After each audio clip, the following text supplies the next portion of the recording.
Hello friends, you are welcome in PVP video classes. We have discussed 8 cases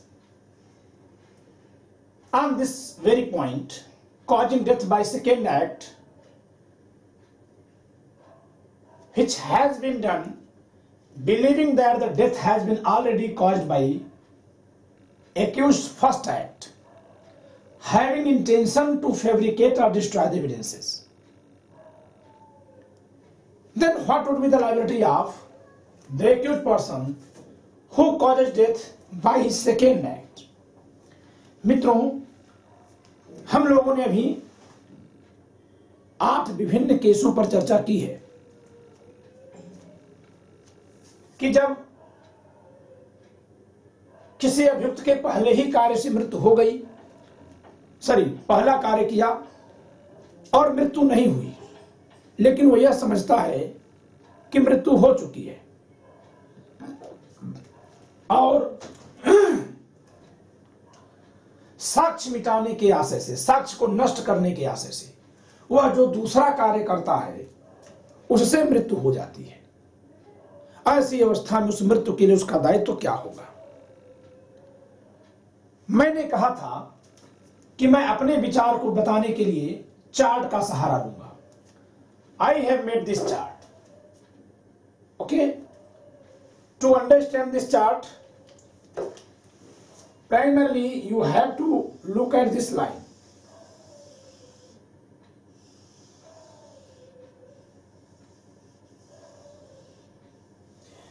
This is very important line.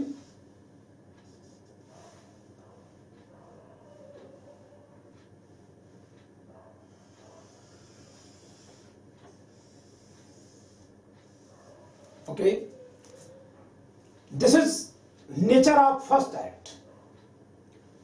First act have been categorized into 2 groups, or first act has been committed with intention to cause death,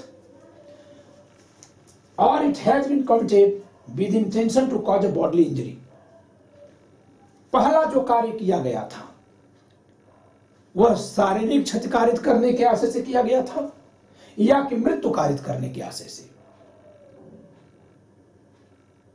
इसके आधार पर दायित्व में अंतर होगा।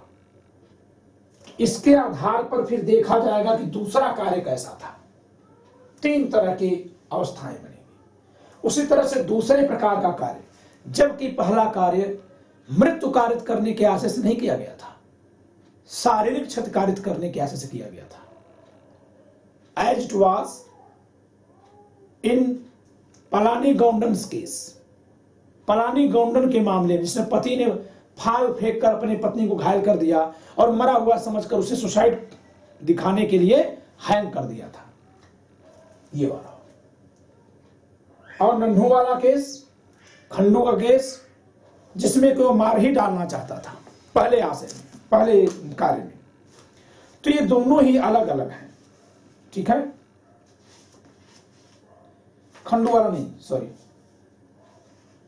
नन्हू वाला भी नहीं। दूसरे में हम इसमें कौन सा उदाहरण देंगे?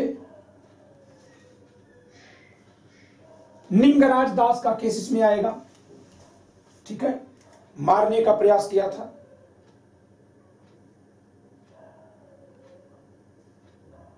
नेहाल महतो का केस, ओके, जबकि इस कैटेगरी में आएगा खंडू वाला केस, ठीक है, खंडू वर्सेस एम्परर। इसके अलावा आएगा इसमें कलियप्पा गौंडन का केस, पलानी गौंडन, नन्हू बनाम राज्य, ठीक है, श्री नारायण वर्सेस एम्परर, ये केसेस इसमें आएंगे। It means I have classified the cases not only on the basis of nature of the second act, but primarily I have classified the all possible cases into two groups, on the ground of the mens rea of first act. प्रथम कार्य के समय मानसिक अवस्था क्या थी? It may be categorized into third category also, that if there was no mens rea accidentally, अगर कोई mens rea थी ही नहीं तो क्या होगा? लेकिन हमने केवल दो में बांटा है. So you have to focus here. I have classified the first act into two groups with intention to cause death. Whether first act has been done with intention to cause death, whether first act has been done with intention to cause a bodily injury but not to cause death. ठीक है? मृत्यु कारित करने के आशय से किया गया अथवा शारीरिक क्षति कारित करने के आशय से. और यहां यह भी ध्यान देने वाली बात है, I have not specified the nature of the intended bodily injury to be caused or bodily injury.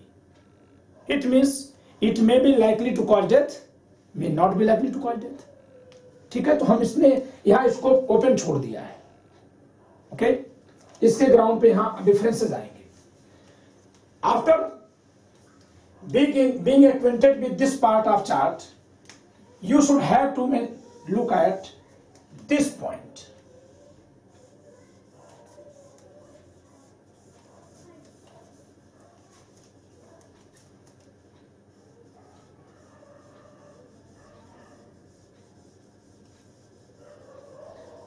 Okay,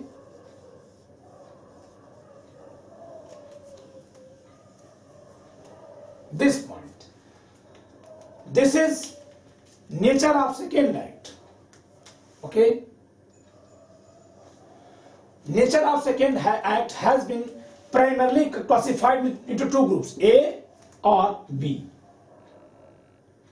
Then the B class of the second act have been reclassified into two separate groups.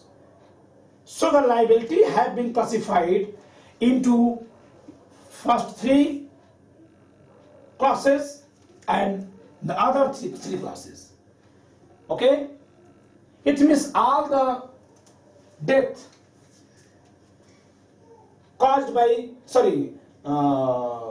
whether the first act has been caused with intention to cause death have been dealt into three classes, and whether the first act has been committed with intention to cause a bodily injury but not to cause death, that has also been classified into three classes. ठीक है, दूसरे कार्य की प्रकृति के आधार पर दूसरे कार्य की हमने इन प्रथम कार्य के दोनों वर्गों को तीन वर्गों में बांट दिया है. Okay, now primarily you should focus on that point. Second में पहले A को देखिए. If supplemental to the first act, suppose that a person having intention to cause death, okay, shot at a person and believing that he is dead, cuts his throat and cuts his body into pieces and throws it into bush. Here the second act was supplemental to the first act. One can say, जहां की दूसरा कार्य पहले कार्य का अनुपूरक हो, यानी दोनों एक में जुड़े हुए हैं. अर्थात आप ये नहीं कह सकते हैं कि दूसरा कार्य पहले से अलग था. ऐसा हो सकता है कि कोई आदमी एक के बाद एक दो काम करके किसी को मारना चाहे. जैसे पहले उसे कंट्रोल में करने के लिए हथौड़ा मार दिया सिर पर पीछे से, और जब वो बेहोश हो गया तो पेट्रोल डाल के जला दिया. तो जो पेट्रोल डाल के जलाया उसको हम यही क्यों माने कि साक्ष्य मिटाने का आशय था वहां, बल्कि जब दोनों कार्य, जब दूसरा कार्य सप्लीमेंटल दिखाई देगा, अनुपूरक दिखाई देगा, on the basis of the gap of time between the both acts, and on the basis of the other circumstances of the case. If it appears that the second act was supplemental act to the first act, then both the acts shall be taken jointly to decide the liability, not separately. जहां की दूसरा कार्य पहले कार्य का अनुपूरक साबित होता है, वहां उसके मन स्थिति का उदाहरण करने के लिए अपराधी के उसके दोनों कार्यों को एक साथ मिलाकर देखा जाएगा। जैसे उसने गोली मारी, जैसे गला काटा गया था और इसके बाद रेलवे ट्रैक पर रख दिया गया था, शरीर कट गई थी। रेलवे ट्रैक पर कटने से मौत हुई थी, यह साबित मान लिया होता है। पेट में चाकू मारा गया था, ऐसा कोई फैक्ट इमेजिन कर लीजिए, पेट में चाकू मारा गया था कई बार, लेकिन अभी मरा नहीं था कि तब तक रेलवे ट्रैक पर उसको रख करके उसकी बॉडी कटवा दी गई थी। यहां वो दूसरा कार्य हो, पहले का सप्लीमेंटल है। पहला कार्य क्या है? With intention to cause death, but it is proved that death was caused by the second act. ठीक है, मेडिकली ये प्रूव हो जाता है कि पेट में जो उसके छुरा घोपा गया था उससे नहीं मरा, बल्कि जो ट्रेन से कट गया उससे मरा। मान लेते हैं कि प्रूव हो जाता है, तो अभी तो दूसरा कार्य पहले कार्य के इतना तुरंत जुड़ा हुआ है कि हम उस दूसरे कार्य को अलग से नहीं देखेंगे, बल्कि जब वो पहले का सप्लीमेंटल है तो दोनों को मिलाकर उसके इंटेंशन को डिसाइड किया जाएगा। Then the intention would be decided jointly on the both acts. दोनों कार्यों को मिलाकर देखा जाएगा और तब because the first act has been done with intention to cause death and death has been caused by the second act which was supplemental act to the first act, it means by one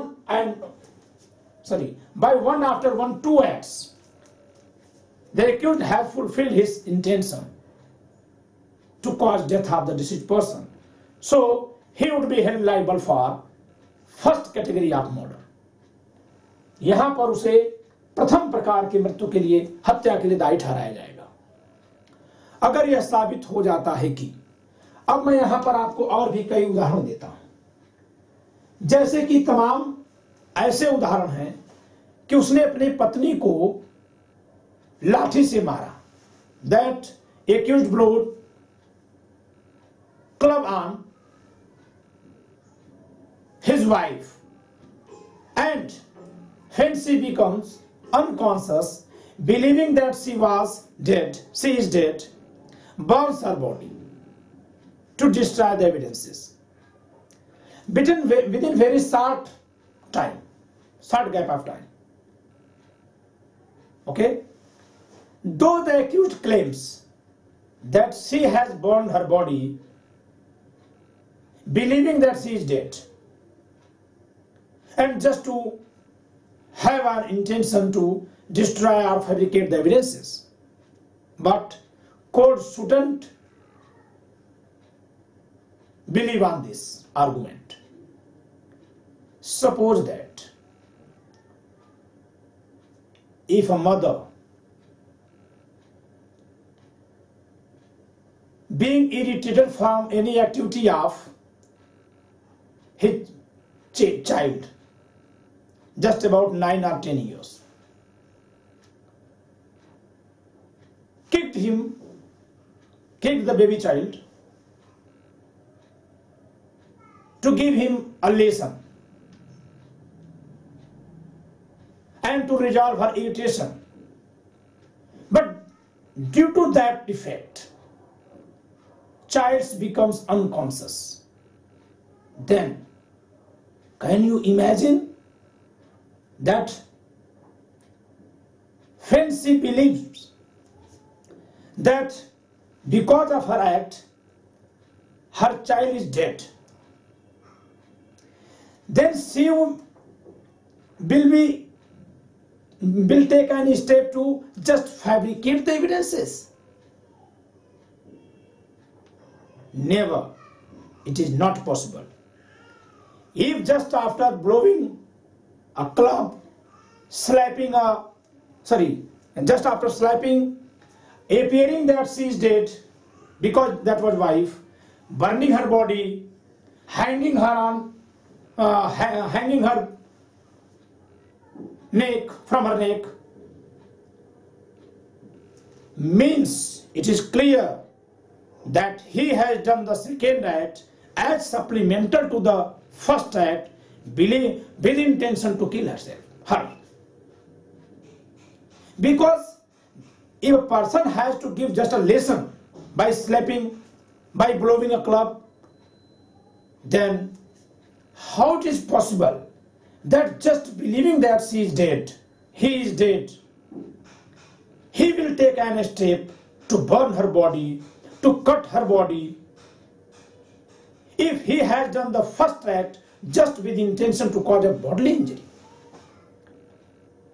and within very short gap of time, or even a very long gap of time, but without making any effort to provide her or to him, whether the targeted person, the victim is male or female, any medical facility, any medical checkup, without consulting to any near and dear person, if accused burns her body or his body, it means it's clearly appeared that the accused has intention to kill. If both the acts are supplemental to each other, it means second act is supplemental to the first act. How it to be decided that whether the second act was supplemental to the first act or not? On the basis of the conduct of the accused, the precautions have been taken after committing the first act by the accused, the gap of time between the two acts would be paramount considerable facts to decide that whether second act was supplemental to the first act or not. And if it was supplemental to the first act, then his mens rea should be decided not separately on the both acts, but considering both acts jointly. And then obviously it would be appeared that the acts have been committed with intention to kill the victim, the deceased person. Okay? Suppose that if a husband, having no intention to kill his wife, slapped his wife, and just after slapping her very hardly, very powerfully, she becomes unconscious, then generally it is not possible for, it cannot be imagined for a common prudent person that without making any precaution, any action to save her life, a person who has slapped her just to give her a lesson, to resolve his frustration, was just after becoming the wife unconscious, then he will take a step to defend himself, to be held from guilty of murder. And to defend himself, just he will take any step to cut her body or to burn her body. But if it is proved that though he has slapped just, but say when she becomes unconscious, then he has consulted some very close relatives, and they have also checked and declared that she is no more, and then to save himself, she has burned her, hanged her. Okay, then the second act was not supplemental to the first act, and then liability shall be decided separately in this clause. जैसे कि उसने पत्नी को थप्पड़ मारा, वो बेहोश हो गई, बेहोश होने पर वो मरा समझकर घबराता है, क्योंकि अगर कोई सिंपल मारने के लिए मारेगा तो मरने पर उसकी पहली प्रतिक्रिया, अगर वो बेहोश हो गई और उसको मरा हुआ समझेगा तो पहली प्रतिक्रिया क्या होगी? अगर उसका पहला आशय सिर्फ उसको थप्पड़ मारने भर का था तो निश्चित तौर से उसकी प्रतिक्रिया यही होगी कि वो लोगों को बुलाएगा, पूछेगा, देखेगा क्या इसको हो गया। ठीक है, दुनिया को नहीं बुलाएगा, अपने बहुत करीबी लोगों को बुलाएगा, लेकिन ये कहिए कि जो सिर्फ एक थप्पड़ मारने के इरादे से काम किया था, वो जैसे ही बेहोश देखेगा फिर उसको इसलिए जला देगा कि कहीं हत्या का दोषी न पाया जाए। ये बहुत बड़ा दंड है अपने खुद के लिए, उसके लिए। अर्थात अगर वह तुरंत जला देता है तो इससे साबित है कि पहला कार्य जब वो कर रहा था तभी वो मान चुका था कि अब इसको मार ही देना है। ये अलग बात है कि उसके पूरे ग्रिप में थी, उसने पहले थप्पड़ मारा, हो सकता है कि बेहोश न होती वो जलाता नहीं तो गला घोंट के मारता, क्योंकि दूसरे कार्य और पहले कार्य में कोई गैप नहीं दिखाई दे रहा है। तो जब बियॉन्ड डाउट ये प्रूव हो जाता है कि दूसरा कार्य पहले कार्य का अनुपूरक था, तो दोनों को मिलाकर निर्धारण किया जाएगा किसका?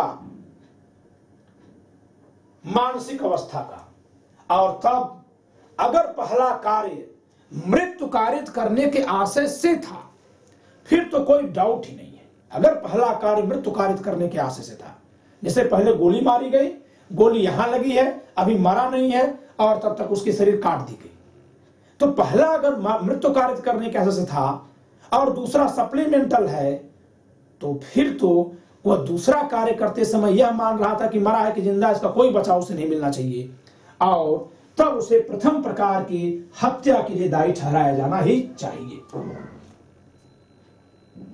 ठीक है, लेकिन अगर पहला कार्य शारीरिक क्षति कारित करने के आशय से किया गया था, तब on the basis of the nature of the second act he may be liable for murder of first category or of third category। Second act कैसा किया? सेकेंड एक्ट में अगर उसने बॉडी काट दी, बिल्कुल बर्न कर दिया, हैंग कर दिया, तो उसे प्रथम प्रकार की हत्या के लिए,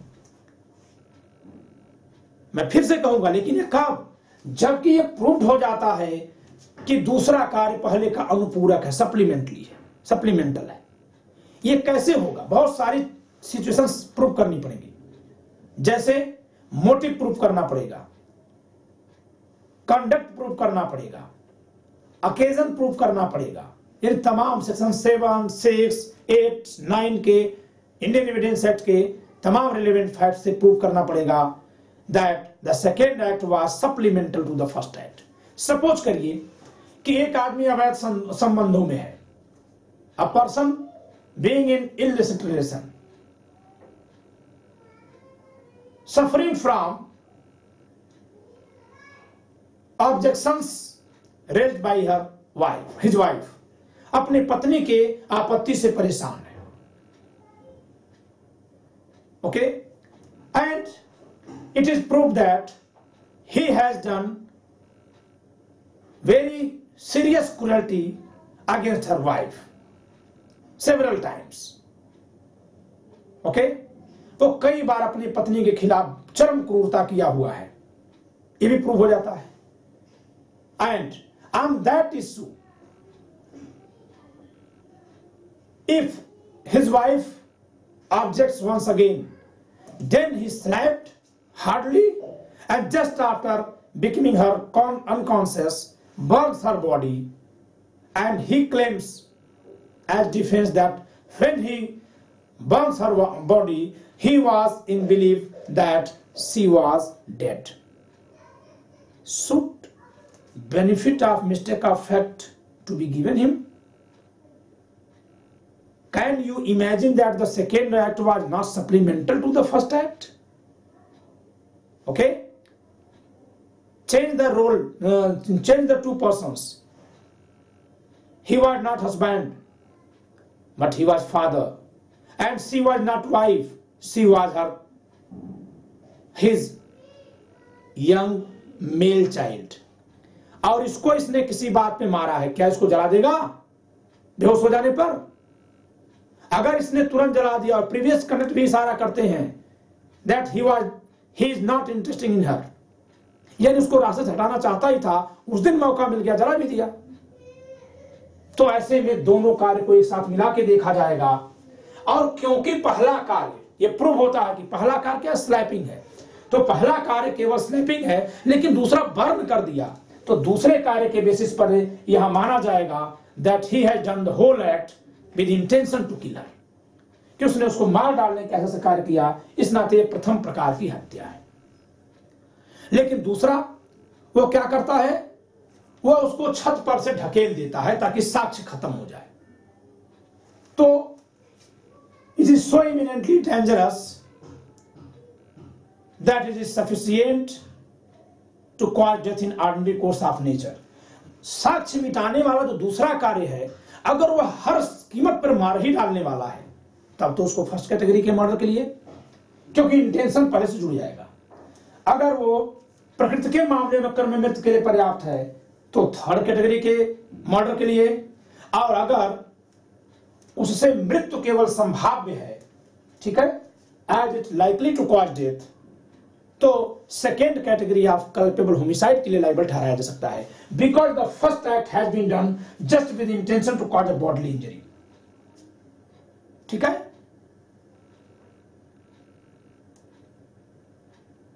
and second act was supplemental to the first act. So the mens rea shall be decided with on the basis of the both acts jointly. So if on the basis of clubbing of second act with the first act, it is proved that he had done the whole act with the intention to kill the deceased person, then he must be held liable for first category of murder. If it is proved that though he had no intention to kill the deceased person, but he had done the acts with intention to cause bodily injury, and the intended bodily injury was sufficient to cause death of the deceased person in ordinary course of nature, then he would be held liable for third category of murder. And even it is not proved, just it is proved that his act was as likely to cause death, though he has done the act with bodily injury, with intention to cause bodily injury, तो उसको दूसरे प्रकार के सदोष मानववध के लिए दायी ठहराया जाएगा। Let me discuss the second part of second act. If not supplemental to the first act, then liability shall be decided separately for both the acts. जबकि ये प्रूव हो जाता है या ये प्रूव नहीं हो पाता है कि दूसरा कार्य पहले का अनुपूरक था, यानी दोनों अलग अलग थे, ठीक है, जबकि दोनों अलग अलग थे, तब क्या होगा? then though the second act was not supplemental to the first act, but you know that we are discussing that in all the situation death has been caused by the second act, okay, but second act was not supplemental to the first act, and second act has been done by him believing that death has been already caused by his first act, just with the intention to fabricate or destroy the evidences. दूसरा कार्य जबकि supplemental नहीं है, तो फिर दूसरा कार्य अब पहले से तो मरा नहीं, तो दूसरे कार्य को किससे किया वो कह रहा है, यह जानते हुए किया कि वो मर चुका है, और केवल यह आशा था कि साक्ष्य मिट जाए, साक्ष्य नष्ट हो जाए। लेकिन क्या उसके ये कह देने पर that he was in mistake of fact, and so he believed that the person is already dead, the defense of mistake of fact about being alive or dead would be given him? क्या उसे कह देने के आधार पर ही कि वह यह नहीं जानता था कि वह जिंदा है, उसे जिंदा होने के तथ्य की भूल का बचाव दे दिया जाएगा? ठीक है, दूसरा कार्य अलग है बिल्कुल, लेकिन अलग होने पर भी क्या उसे बचाव दे दिया जाएगा? कब दिया जाएगा? तो यहां पे देखते हैं, when mistake of fact means that he is dead, though the person was alive. He was dead by the second act. So when mistake of fact in good faith is not proved, it is proved that second act was not supplemental to the first act. Yes. Death has been caused by second act. Yes. But second act has been committed with intention to fabricate or destroy the evidences. Yes. ये तीन बातें साबित हो जाती हैं कि दूसरा कार्य पहले का अनुपूरक नहीं है, कि दूसरा कार्य से ही मृत्यु हुई है, कि दूसरा कार्य केवल साक्ष्य मिटाने के आशय से किया गया है। लेकिन जब वो अभियुक्त यह कहता है कि वह यह भूल में था कि वह आदमी अभी मरा नहीं है, बल्कि जिंदा अब नहीं है, मर चुका है, तो क्या उसके कह देने भर से कि वह भूल में था उसे भूल का लाभ दे दिया जाएगा? To get benefit of mistake of fact, the mistake of fact must be in good faith. यानी दो बातें प्रूफ की जानी चाहिए, that he really actually didn't know the reality, and after being in due care and cautious, he was not able to reach to the reality. The two facts must be proved to get benefit of mistake of fact under section 79 of the Indian Penal Code. Okay? तथ्य की भूल का बचाव कब मिलेगा? जबकि आप दो बातें साबित करें। एक बात कि इसकी जगह पर इसको ही आप सही में मान रहे थे रियलिटी में, और ऐसा मानने के पहले आपने पूरी सावधानी बरती थी, तब भी आप गफलत में थे, तब भी भूल में थे। यानी if you are negligently in mistake of fact, then mistake of fact would not be available to you as a defense. यदि आप लापरवाही से तथ्य की भूल में हो गए थे, तो क्या तभी तथ्य की भूल का बचाव मिलेगा? So, though it is proved that second act was supplemental, ये साबित हो जाता है कि दूसरा कार्य जो है was not supplemental, पहले कार्य का अनुपूरक नहीं था, लेकिन और यह भी साबित होता है कि वह दूसरा कार्य ही है जिससे मृत्यु हुई है। यह भी साबित होता है कि दूसरा कार्य करते समय उसका आशय साक्ष्य मिटाने और नष्ट करने का था, और वह दावा करता है, यह साबित नहीं, वह दावा करता है कि उसके द्वारा किया गया दूसरा कार्य इस भूल में होते हुए किया गया था कि वह व्यक्ति मर चुका है जबकि वह जिंदा था। ठीक है, लेकिन वह साबित नहीं कर पाया कि ऐसे भूल में वह गुड फेथ के बावजूद था। When mistake of fact in good faith is not proved, though mistake of fact is proved, but not in good faith. Okay? तब क्या होगा? On the basis of second act, shall be liable for fourth kind of murder, generally applicable. Okay? In the case of where first act has been done with intention to cause death and person didn't die, पहला कार्य मृत्यु कारित करने के आशय से किया गया था, व्यक्ति मरा नहीं। दूसरा कार्य पहले कार्य से अलग है, बिल्कुल अलग है, और उससे मरा है। लेकिन जब वो दूसरा कार्य कर रहा था तो वास्तव में तो तथ्य की भूल में था, लेकिन उस तथ्य की भूल तक पहुंचा था लापरवाही से। जैसे आप कल्पना करिए कि एक आदमी ट्रेन में यात्रा कर रहा है और किसी बात पर लेकर के, सीट को लेकर के दोनों लोगों में झगड़ा हो रही है। झगड़ा शांत हो जाती है, फिर झगड़ा हो जाती है, ऐसे थोड़ा बहुत करते करते इस पर एक आदमी उसको बहुत जोर से मार देता है, और मारने पर जब वो बेहोश हो जाता है तब वो परेशान हो जाता है। ठीक है, और तब उसे वो ट्रेन से नीचे फेंक देता है ताकि सबूत खत्म हो जाए। यहां यह सही है कि दूसरा कार्य पहले कार्य का सप्लीमेंटल नहीं है। अगर ये मान भी लिया जाए तो कितनी देर के भीतर फेंका, कितनी वह तहकीकात किया कि वो जिंदा है कि बचा है, इन सब बातों को ध्यान में रखते हुए अगर ये साबित नहीं होता है कि गुड फेथ में था, ठीक है, तो उसकी लायबिलिटी यहां आएगी, क्योंकि पहला कार्य उसने कैसे किया था? With intention to cause bodily injury, तो यहां आएगा। अब दूसरा कार्य कैसा है, इसके आधार पर दूसरा कार्य जैसा होगा ये लायबिलिटी यहां से जाएगी। ठीक है, सेम एज अगर दूसरा कार्य उसका जैसा है उसी के आधार पर यहां लायबिलिटी हो जाएगी।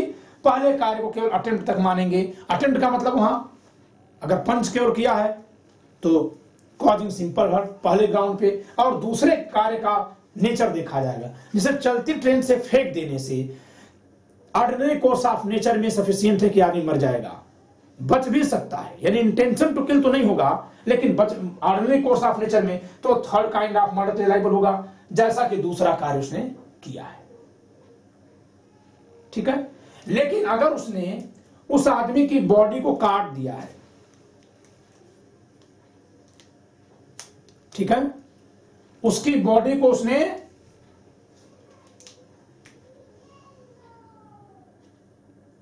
सॉरी ये यहां से नहीं आएगा, ये यहां आएगा। फोर्थ काइंड ऑफ मर्डर, ये थोड़ा सा समझिएगा।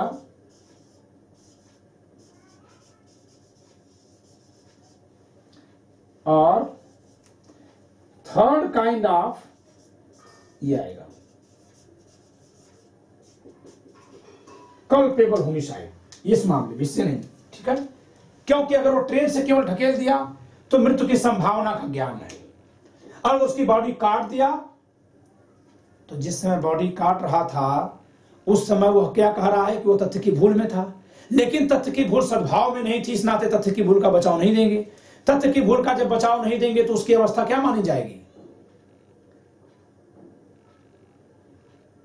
यह माना जाएगा कि उसे यह ज्ञान है कि वह जिंदा है, और ज्ञान है कि कोई जिंदा है और उसका शरीर काट देना का मतलब है कि वह व्यक्ति जानता है कि उसका कार्य इतना गंभीर है कि वह मृत्यु कारित कर ही देगा।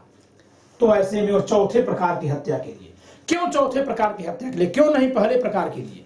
Because it has been proved by him that he was in reality mistake of fact, but being in mistake of fact was not in good faith. Only so why defense of mistake of fact is not being given to him. But it doesn't mean that intention would be presumed. Intention cannot be presumed, may not be presumed at any time unless it was there actually. But knowledge is presumed. Okay? When a person does any act negligently, then it is presumed that he has done that having knowledge the consequence of that. Okay? When a person does any act being involuntarily intoxication, even then it is presumed that he has done that having knowledge the consequences of the activities of him. ठीक है? तो जब कभी कोई व्यक्ति लापरवाही में कोई भूल में काम करता है तो माना जाता है कि वो जान रहा है।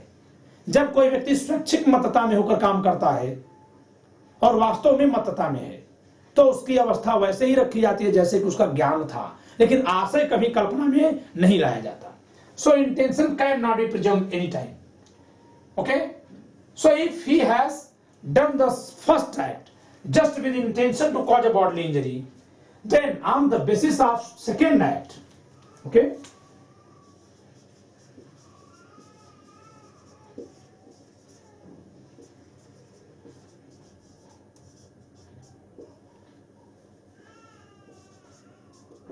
ठीक है, वो लाइबल हो सकता है कहां?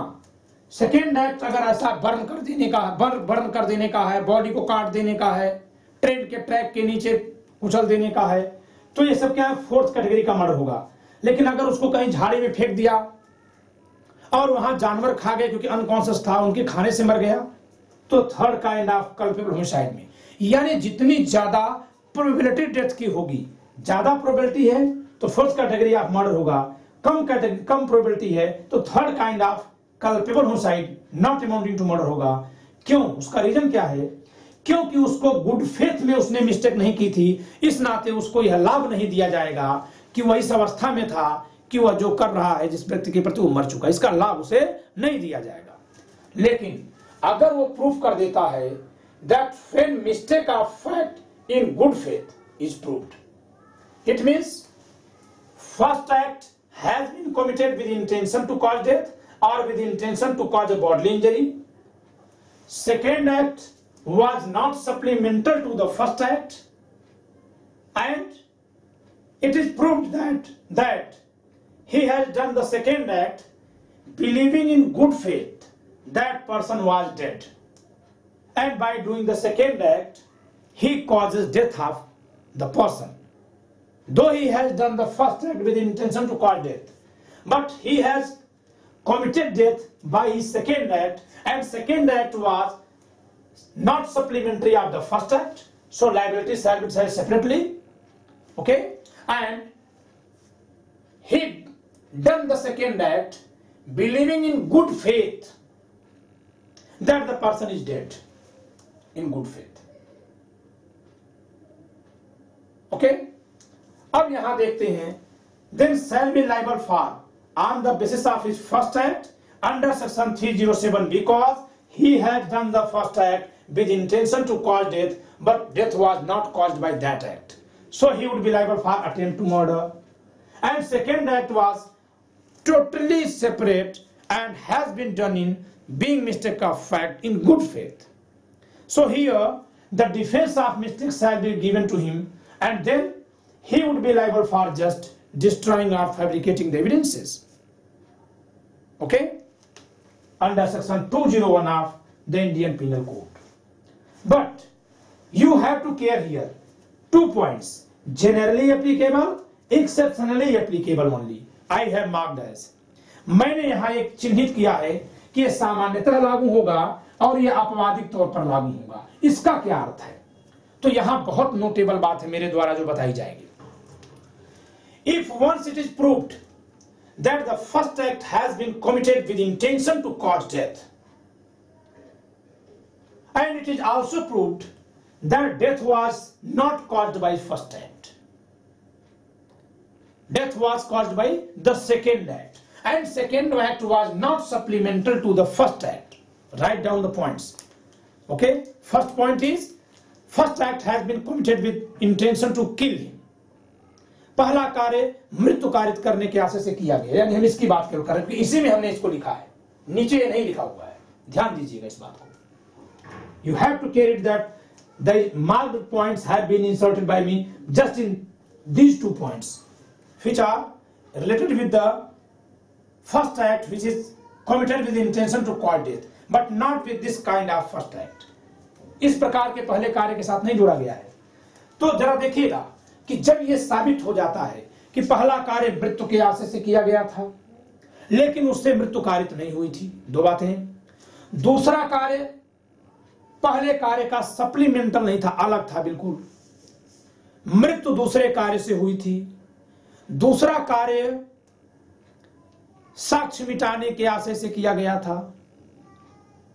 तो अब सामान्यतया उस व्यक्ति की लायबिलिटी क्या होगी? सेकेंड एक्ट के बुनियाद पर फोर्थ काइंड ऑफ मर्डर की होगी.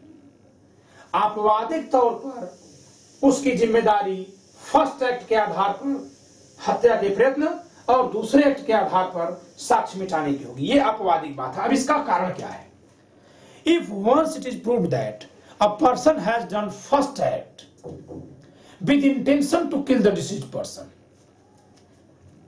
जबकि एक बार यह साबित हो जाता है कि कोई व्यक्ति पहला कार्य किसी को मार डालने के आशय से किया, then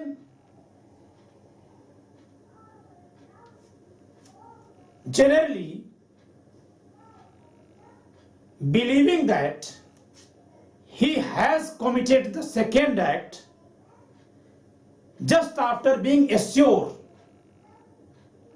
that the person was no more, and he would not have done the second act if he knew that the person was alive, is just expectation of contrary mens reas at the same time from a single person. जो व्यक्ति अपने पहले कार्य से मार ही डालना चाहता है, वह साक्ष्य मिटाने का दूसरा कार्य केवल तभी किया होगा जबकि वह एकदम आश्वस्त हो गया होगा कि वह मर चुका है, और यदि वह आश्वस्त नहीं हुआ होता तो नहीं करता. कौन सा कार्य? दूसरा कार्य जिसे साक्ष्य मिटा रहा है. यह विपरीत मानसिक अवस्थाओं को, किसी एक व्यक्ति की दो विपरीत मानसिक अवस्थाओं की एक साथ उम्मीद करने जैसा है। फिर से समझिए, ए ने बी पर गोली चलाई, जो गोली उसको यहां लगी और वो अनकॉन्शियस हो गया, और फिर उसकी बॉडी को वो जला देता है, यह मानते हुए कि वह मर चुका है। यहां यह कहना कि यह मान लेने के बाद, पूरी तरह से यह श्योर करने के बाद, गुड फेथ में हो जाने के बाद ही कि वह मर चुका है, वह बॉडी को जलाया होगा, यह उससे निरर्थक अपेक्षा होगी। क्योंकि जो व्यक्ति मारना ही चाहता था, वह दूसरा कार्य करने के लिए, जो साक्ष्य मिटाने के कार्य के साथ साथ मृत्यु को भी पूरी तरह से निश्चित कर देने वाला है, उसको करने से पहले वह इंतजार किया होगा कि यह मर ही जाए, या कि मर जाने पर पूरा जांच पड़ताल कर लिया होगा कि यह मर चुका है, तभी दूसरा कार्य किया होगा।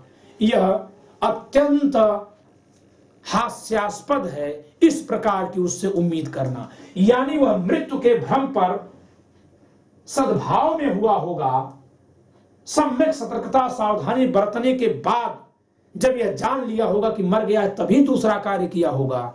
ऐसी उम्मीद करना एक ही व्यक्ति से दो विपरीत इच्छाओं को एक साथ रखने जैसे उम्मीद करना है, रखने की उम्मीद करने जैसा है। ठीक है। इस नाते सामान्यतः यह है कि जबकि उसका पहला कार्य साबित हो जाता है संदेह से परे कि पहला कार्य मृत्यु कार्य करने के ही आशय से किया गया था, तो सामान्यतः भले यह साबित हो जाए कि पहले कार्य से मृत्यु नहीं हुई, यह मान लिया जाना चाहिए कि दूसरा कार्य वह मृत्यु की सद्भावपूर्ण भूल में नहीं किया होगा। मृत्यु की भूल हो सकती है, लेकिन वो सद्भावपूर्ण भूल नहीं रही होगी। क्यों? क्योंकि जब उसका उद्देश्य मार ही डालना रहा होगा, तो जैसे ही उसने देखा कि वो बेहोश है, चाहे 2-4 घंटे 10 घंटे के बाद ही, अब उसके वो निपटाने का प्रयास किया होगा, न कि यह कोशिश करने का कि वो जिंदा है या मर चुका है, और यह अपेक्षा करना कि अगर वो जिंदा होता तो दूसरा कार्य नहीं करता, बहुत बेईमानी होगी। क्योंकि जब यह साबित है कि पहला कार्य मार डालने के आशय से है, लेकिन इसके अपवाद हो सकते हैं। इसी नाते मैंने लिखा कि यह सामान्य नियम है। आपवादिक अवस्था में वह अगर साबित कर देता है कि नहीं, उसने दूसरा कार्य, भले पहला कार्य उसने मृत्यु के आशय से किया था, लेकिन दूसरा कार्य उसने सद्भावपूर्ण तरीके से विश्वास कर लेने के बाद कि आदमी मर चुका है ही किया, तो उसे अपवादिक अवस्था में बचाव मिल सकता है। यह अपवादिक अवस्था क्या है? जैसे किसी आदमी ने आवेश में आकर किसी पर गोली चला दी, और जिस पर गोली चलाई वो कौन है? उसका अपना खास है। यानी due to sudden grave and sudden provocation, तो उसके बारे में ये मानना कि वो फिर उसके बाद वो दूसरा कार्य, जबकि दूसरा कार्य सप्लीमेंटल नहीं है, तो ये मानना कि अगर वो जिंदा होता तो भी उसको काट ही देता, यहां ये ठीक नहीं है। दूसरा, when first act has been done according to Section 301, ठीक है, ए ने बी को मारने के लिए गोली चलाई। बी कौन? उसका दुश्मन है। But unfortunately it was not B, it was C, A's son. But A was in mistake of fact and believing that he was not a C but he was B, shot at A, and due to the bullet C, which means A's son becomes unconscious, and when it comes to when A knows the reality, okay, that he has hit his own son, then it is not possible that just to defend himself he would burn her own son. Though it is proved that her son was dead, his son was dead because of the burning, but at that time it may be imagined that he has burned his son after believing in good faith that he was no more. ऐसी अवस्था में, ऐसी अपवादिक अवस्था में ही यह माना जाना चाहिए कि कोई व्यक्ति जो पहला कार्य मृत्यु के आशय से किया, वह दूसरा कार्य सद्भाव पूर्वक तथ्य की भूल के आधार पर यह विश्वास कर लेने के बाद ही किया होगा कि वह व्यक्ति मर चुका है, जबकि वह मरा नहीं था। और जब वह सद्भाव पूर्वक इस भूल में विश्वास कर लिया कि वह मर चुका है, तब उसके दोनों कार्यों के लिए अलग अलग बिल्कुल दायित्व होगा। और पहला कार्य चूंकि हत्या के आशय से, मृत्यु के आशय से किया गया, उससे मरा नहीं, तो उसके आधार पर आपराधिक प्रयत्न, हत्या का प्रयत्न। और दूसरा कार्य क्योंकि सद्भावपूर्ण भूल में होते हुए केवल साक्ष्य मिटाने के आशय से किया गया, तो उसकी अवस्था यही रखी जाएगी जैसे कोई व्यक्ति डेड बॉडी से को मिटाने के लिए काम करता तो लाइबल होता, तो उसका दायित्व होगा धारा 201 साक्ष्य मिटाने के लिए भारतीय दंड संहिता में। लेकिन ऐसी बातें क्योंकि पहला कार्य मृत्यु कार्य करने के आशय से किया है, तो ऐसा दायित्व बहुत ही अपवादिक परिस्थितियों में उसे मिलना चाहिए। जनरली ये माना जाना चाहिए कि जो कोई पहला कार्य मृत्यु कार्य करने के आशय से किया, वह दूसरा कार्य करते समय भले ही तथ्य की भूल में विश्वास किया होगा कि वह व्यक्ति मर चुका है, लेकिन उसके तथ्य की भूल सद्भाव पूर्वक भूल रही होगी। यह नहीं मानते हुए, यह मान करके उसको दंडित किया जाएगा, उसके दायित्व का निर्धारण किया जाएगा कि वह जानता था कि वह व्यक्ति जिंदा है, और जिंदा जानते हुए व्यक्ति को काट देना, फेंक देना दूसरे कार्य की प्रकृति के आधार पर चौथे प्रकार की हत्या होगा। हाँ, यह तीसरे प्रकार का सदोष मानववध भी हो सकता है। वो कैसे? इस आधार पर क्योंकि दूसरे कार्य के आधार पर लायबिलिटी है, तो अगर दूसरा कार्य जैसे झाड़ियों में फेंक देना है और वहां पर कोई जानवर खा गया, सामान्यतः वहां जानवर के होने की संभावना नहीं थी, साक्ष्य मिटाने के लिए सड़क किनारे उसने फेंक दिया, वो आदमी बेहोश था, तथ्य की भूल में मरे होने का विश्वास किया, तो पहले कार्य के आधार पर हत्या के प्रयत्न का, और दूसरे के आधार पर सदोष मानववध जो हत्या नहीं है के लिए दायी होगा। और आप जानते हैं कि एक ही कार्य से मृत्यु होने पर कोई आदमी उस मृत्यु के प्रयत्न और मृत्यु के परिणाम दोनों के लिए दायी नहीं होगा। इसी नाते जहां वह सदोष मानववध या हत्या के लिए दायी होगा, वह हत्या के प्रयत्न के लिए दायी नहीं होगा। इसी नाते मैंने यहां केवल दूसरे कार्य के आधार पर लिखा है, यहां हत्या के प्रयत्न के लिए पहले आधार पर और साक्ष्य मिटाने के लिए दूसरे आधार पर। हाँ, एक बात आपको बता दें, साक्ष्य मिटाने के लिए हर जगह वो दायी होगा, जबकि हमने इसको मेंशन नहीं किया है। दो I have not mentioned that he would be liable for the offense under section 201 of Indian Penal Code to destroy or fabricate the evidences, but you have to mention here in all the cases that the person would be liable for the offense under section 201 IPC also। ठीक है, आप मान लीजिएगा कि सब में liable होगा। अब हम चलते हैं, इसको यहां पर देखते हैं। पहला काम शारीरिक क्षति के आशय से किया गया, ठीक है, और दूसरा कार्य, लेकिन उससे मृत्यु नहीं हुई, दूसरा कार्य सप्लीमेंटल नहीं था, और लेकिन तथ्य की भूल को सद्भाव पूर्वक होना साबित नहीं किया जा सका, तो जाहिर सी बात है कि जब सद्भाव पूर्वक भूल थी ही नहीं, तो माना जाएगा कि वो जिंदा होने का ज्ञान रखते हुए दूसरा कार्य किया, और जब जिंदा होने का ज्ञान रखते हुए दूसरा कार्य किया, तो दूसरे कार्य से मृत्यु के लिए वह उसी प्रकार दायी होता जैसे कि ज्ञान होता कि आदमी जिंदा है और कार्य करके मृत्यु कारित कर देता। यानी दूसरे कार्य की प्रकृति के आधार पर वह चौथे प्रकार की हत्या या तीसरे प्रकार के सदोष मानववध जो हत्या नहीं है के लिए दोषी होगा। Okay, even though it has been proved that the first act has been done just with the intention to cause bodily injury but not to cause death, and second act was not supplementary to the first act, but even if it has not been proved by the accused person that he was in mistake of fact in good faith, and though he believed that the person was no more, and then he has done the second act, it means it has not been proved by him that he was in good faith. Being in good faith, he believed that the person was no more. It is not proved. Though it is proved that he was in mistake, but the mistake was in good faith, it is not proved. Then he would be considered as he had done that act having knowledge that the person was alive.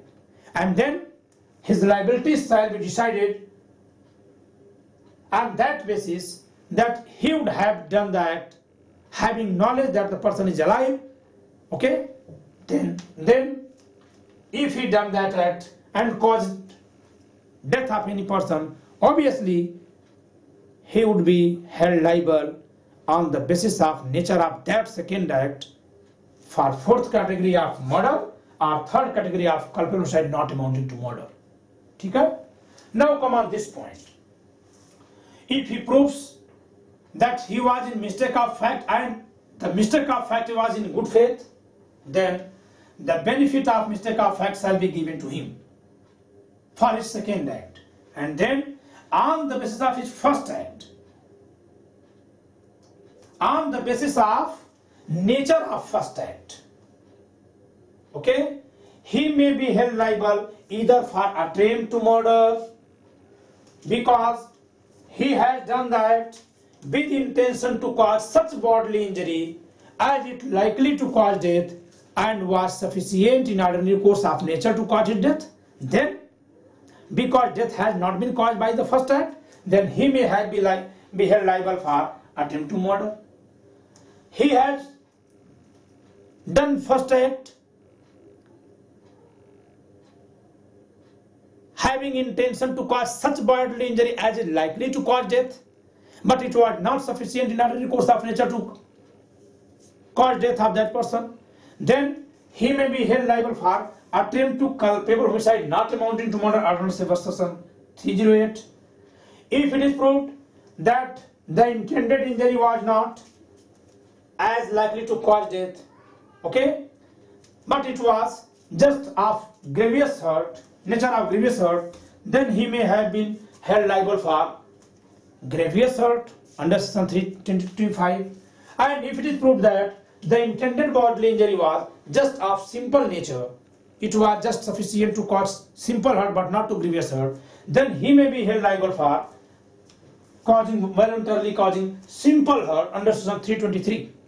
It means on the basis of the nature of intended injury of first act, by his first act, he may be held liable for on the ground of first act, either for attempt to murder or for attempt to culpable homicide not amounting to murder, or for causing voluntarily hurt or for voluntarily causing grievous hurt as the nature of the intended injury, okay?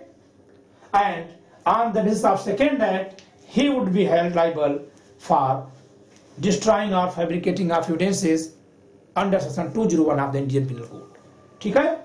जबकि वह साबित कर देता है कि दूसरे कार्य को करते समय वह तथ्य के भूल में था और पहला कार्य केवल शारीरिक क्षति की आशा से किया गया था, ठीक है, तो दूसरे कार्य में के लिए क्योंकि तथ्य की भूल का बचाव मिल गया तो वह केवल धारा 201 के अधीन दायी होगा।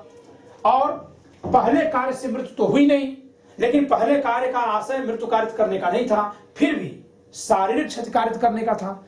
और अगर शारीरिक क्षति ऐसी शारीरिक क्षति कारित करने का था जिससे मृत्यु तो संभाव्य थी, बल्कि वह आशयिक क्षति प्रकृति के मामूली अनुक्रम में उसकी मृत्यु करने के लिए पर्याप्त थी, तो वह तीसरे प्रकार की हत्या के प्रयत्न के लिए धारा 307 में दायी होगा ना, क्योंकि पहले कार्य से मृत्यु नहीं हुई तो वहां आठन क्यों लगेगा 307 के लिए। यह साबित हो जाता है कि उसके द्वारा आशयिक क्षति प्रकृति के मामले अनुक्रम में मृत्यु के लिए पर्याप्त तो नहीं थी, लेकिन उससे मृत्यु संभाव्य थी, तो दूसरे प्रकार का सदोष मानववध हुआ और मरा नहीं तो उसका प्रयत्न, तो धारा 308।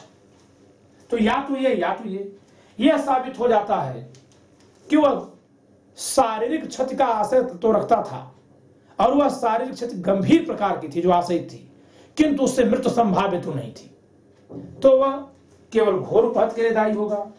और यदि यह साबित हो पाता है केवल कि उसके द्वारा आशयित क्षति सामान्य क्षति थी, मामूली क्षति थी जो आशयित थी, तो वह केवल सामान्य उपहत के लिए दायी होगा और दूसरे कार्य के आधार पर वह साक्ष्य मिटाने के लिए दायी होगा।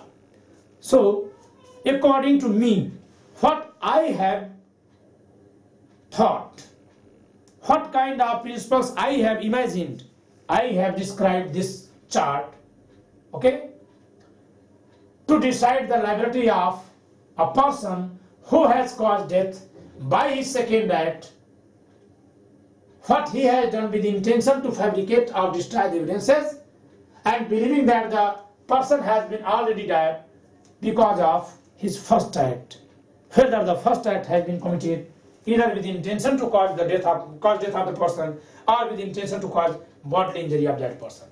तो मित्रों, ये मेरे अपने विचार हैं, आप मेरे विचार से सहमत भी हो सकते हैं, असहमत भी। मैंने ये चार्ट इसलिए बनाया, ये लंबा व्याख्यान इसलिए किया ताकि इस पर जो परीक्षा में प्रश्न आता है उनका आप समुचित उत्तर लिख सके। क्योंकि मैंने आपको अभी दिखाया था इस चार्ट के पहले 7वें लेक्चर में ही, 7th लेक्चर में ही, कि इस विषय पर न्यायालय के मतों में भिन्नता है। ठीक है, सो एंजॉय द लेक्चर।